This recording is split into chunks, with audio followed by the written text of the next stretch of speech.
Why did you get kicked out of BYU? What did you do?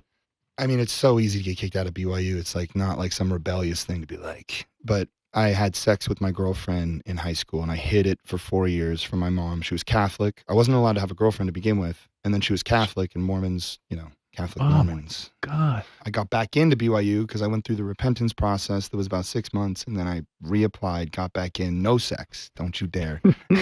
Oh, poor you. You're so repressed. Yeah.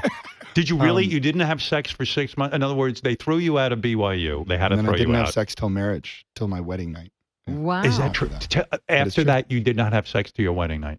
Correct. Yeah. You must have been so backed up. I mean, it must have been insane. If you only knew. You've only been with like 2 women in your life.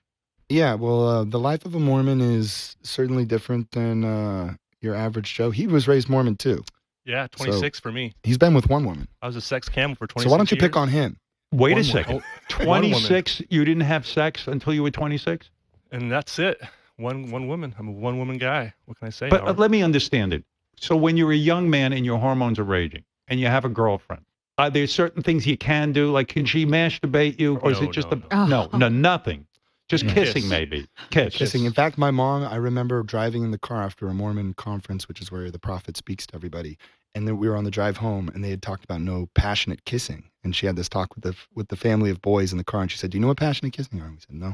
She said, "It's called. Some people call it French kissing," and that was a big no-no. Oh my God! Mm-hmm. And what is with the 6 months of no sex? In other words, they can't check you. Well, I had to meet with a bishop every week, so I knew, okay, I'm gonna have to sit in a room with this guy. He's gonna ask me this. So when you have that stranger sitting, knowing that you're gonna meet with him, kind of helps in the moment to be kind of a buzzkill on the moment where you're like, well, I don't want to have to tell that guy, but I don't want to be a liar because maybe there's a God, and then maybe I won't go to heaven. You know what I mean? There's a lot at play in that young kid's mind. And sex is so terrible. Like, it's crazy.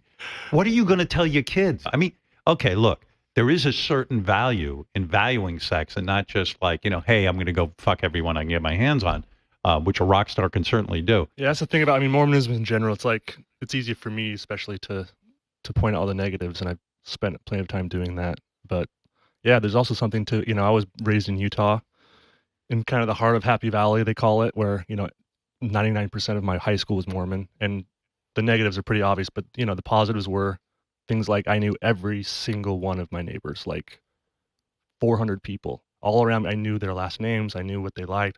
I knew their kids. Community. The sense of community is really hard to replicate, I feel like, in a purely secular world. So funny how I view things. I knew 400 of all my neighbors, and I hated them all. So it was horrible. It was absolutely misery.